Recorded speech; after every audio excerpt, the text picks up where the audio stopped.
لاہور میں اسموگ اور فضائی آلودگی کی روک تھام کے لیے پی ایچ اے نے دن میں درختوں کی دوبارہ دھلائی شروع کر دی ہے۔ محمد تیمور کی رپورٹ۔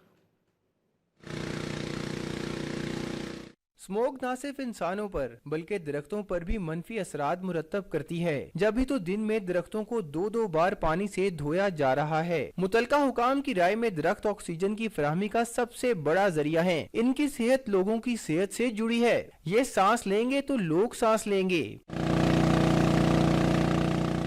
ہم تقریباً اس سموگ کے دوران 2 دفعہ درختوں کو چھڑکاؤ کیا جاتا ہے۔ اس سے درختوں کی ایک تو گروتھ رہتی ہے، دوسرا آپ کے لیے جو آکسیجن ہے وہ بڑھ جاتی ہے۔ جب پتے دھل جاتے ہیں، پتے صاف ہو جاتے ہیں، ڈسٹ کی وجہ سے وہ ساری آکسیجن رک جاتی تھی، جب اس کو صاف کر دیتے ہیں تو آپ کو آکسیجن بھی زیادہ ملے گی۔ لاہوریوں نے خوشگوار اور صاف ستھری فضا کے لیے پی ایچ اے کے اقدام کو احسن قرار دیا ہے۔ اسموگ جو ہے یہ انسان کی صحت کے لیے تو نقصان دہ ہے ہی، اور یہ پودوں کے لیے بھی بہت نقصان دہ ہے۔ ٹھیک ہے، پی ایچ اے جو اقدام کر رہا ہے وہ بہت بہتر کر رہا ہے کہ 2 ٹائم وہ پودوں کو پانی دے رہا ہے، اور اسی طرح گھروں میں بھی جو پودے لوگوں نے لگائے ہیں انہیں بھی پانی دے، تاکہ یہ جو اسموگ ہے نا اس کی شدت میں کمی آئے گی۔ 2 ٹائم پودوں کو پانی لگائیں اور اس سے ماحول بھی اچھا ہوگا، اور جنہوں نے گھروں میں بھی پودے وغیرہ رکھے ہوئے ہیں ان کو بھی چاہیے کہ یہ 2 ٹائم پودوں کو دھوئیں، جس سے ماحول بھی صاف ہوگا اور اسموگ میں کمی ہوگی۔ ماہرین کا ماننا ہے کہ فضائی آلودگی کے تدارک کے لیے جہاں درخت لگانا ضروری ہے وہیں ان کی دیکھ بھال بھی ناگزیر ہے۔ کیمرہ مین عارف احمد کے ساتھ محمد تیمور، ڈو نیوز، لاہور۔